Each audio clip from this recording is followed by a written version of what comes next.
Hello सांग मैंने आशा कर समस्त भल थे भिडियो आरंभ करने पूर्व आप गोटे कथा कहूँ भिडियो जी भल लगे भिडियो लाइक शेयर सब्सक्राइब करेंगे जमा भूलें नहीं।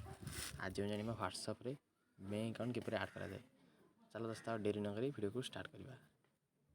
प्रथम व्हाट्सएप को ओपन करूँ, देन थ्री डॉट पर क्लिक करूँ, देन पेमेंट पर क्लिक कर सारापर आपको आड पेमेंट मेथड देखा। देन कंटिन्यू क्लिक करी एक्सेप्ट एंड कंटिन्यू पर क्लिक करूँ। देन आप निजर बैंक को क्लिक करूँ। मोर Bank of India Bank of India पर क्लिक कर